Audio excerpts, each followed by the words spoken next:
நீங்கள் பார்த்து கொண்டிருப்பது உங்கள் இன்டெக் தமிழோஜி. சேனலை சப்ஸ்கிரைப் பண்ணலாம், உடனே கீழே இருக்க பட்டனை ப்ரெஸ் பண்ணி சப்ஸ்கிரைப் பண்ணுங்கள். நம்ம பார்க்க போகிறது என்னென்னா, ரிலையன்ஸ் நிறுவனத்தோட அதிரடி திட்டம் பற்றி தான் பார்க்க போகிறோம்.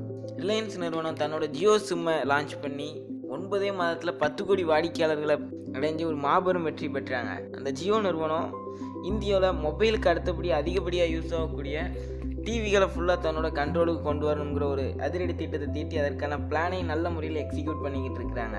ஜியோ D2H அப்படிங்கிற திட்டம் தான், அதாவது Jio direct to home, Sun Direct, Airtel, Dish TV, Videocon, இந்த மாதிரி ஜியோவும் D2H சேவையை தொடங்கி அதை நாடு முழுக்க இருக்கிற டிவி அந்த ஜியோ D2Hல இணைக்கிறதுக்கு முழுமையான திட்டத்தை தீட்டி அதிவேகமாக பிளான்கள்லாம் நடந்துகிட்டு இருக்குது. இப்போ அந்த ஜியோ D2H சேவையை பற்றி பார்ப்போம். ரொம்ப டிஃப்ரென்ஸ் இல்லாமல் வழக்கம் போல ஒரு ஆண்டனா ஒன்று வச்சு வீட்டுக்குள்ளே ஒரு செட்டாப் பாக்ஸ் ஒன்று வச்சு நம்ம டிவியோட கனெக்ட் பண்ணி யூஸ்வலாக நம்ம ஏர்டெல், சன் டைரக்ட்லாம் எப்படி யூஸ் பண்ணுவோமோ அதே மாதிரி தான் யூஸ் ஆக போகுது. இந்த செட்டாப் பாக்ஸில் வழக்கமான செட்டாப் பாக்ஸ் மாதிரி இல்லாமல் சில அதிரடி மாற்றங்களோட இந்த செட்டாப் பாக்ஸ் வருது. இப்போ அந்த செட்டாப் பாக்ஸ் பற்றி பார்க்கலாம். இந்த செட்டாப் பாக்ஸோட ஃப்ரண்ட் சைடு ஃபுல்லாக லைட்ஸ் தான், எல்இடி லைட்ஸ் சென்சாரை ரிசீவ் பண்ணுறதுக்கு கொடுக்கப்பட்டு இருக்கிறது. நெக்ஸ்ட் ரைட் சைடும் லெஃப்ட் சைடும் பார்த்தோம்னா, இதில் குறிப்பாக லெஃப்ட் சைடு பார்த்தோம்னா யூஸ்வலாக இருக்கக்கூடிய USB போர்ட், HDMI போர்ட், அடுத்து audio cables, usual cable port போக இதில் எக்ஸ்ட்ரா ஒரு போர்ட் கொடுத்துருக்காங்க. அது என்னன்னு பார்த்தோம்னா RJ45 ஈத்தர்நெட் அப்படிங்கிற ஒரு போர்ட் தான். இந்த போர்ட் எதுக்குன்னு பார்த்தோம்னா, அவங்க இந்த போர்ட் எதுக்காக இந்த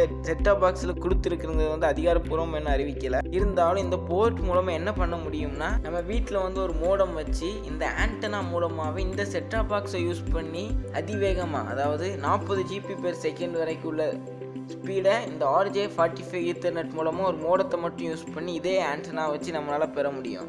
ஸோ இந்த ஜியோ D2H சேவை டிவிக்கு மட்டும் இல்லாமல் இன்டர்நெட் அண்ட் ஒய்ஃபைக்கும் ஒரு அதிரடி திட்டமாக இருக்கும்னு, ரகசிய திட்டமாக இருக்கும்னு எதிர்பார்க்கப்படுது. இப்போவே பார்த்தோம்னா மும்பையில் அதிக இடத்துல வச்சு சோதனை ஓட்டம்லாம் நடந்துக்கிட்டு இருக்குது. குறிப்பாக மும்பையில் உள்ள மால்ஸ், பெரிய பெரிய ஷாப்ஸ், பெரிய பெரிய ஷோரூம்ஸ் எல்லா இடத்துலையுமே வச்சு இந்த ஜியோ D2Hற்கான சோதனை ஓட்டம் வெற்றிகரமாக நடந்துக்கிட்டு இருக்கு.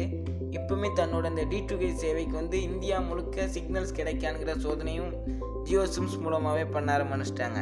ஸோ இந்த ஜியோ D2H சேவை ஜூனில் கண்டிப்பாக சேவைக்கு வருது. நம்மளால் இதை ஜூனில் இருந்து கண்டிப்பாக இந்த ஜியோ D2H வாங்கி யூஸ் பண்ண முடியும். மேலும் இந்த மாதிரி சுவாரஸ்யமான தகவல்களை தெரிந்து கொள்ள எங்களை சேனலை சப்ஸ்கிரைப் பண்ணுங்கள். வீடியோ மறக்காமல் லைக் பண்ணுங்கள்.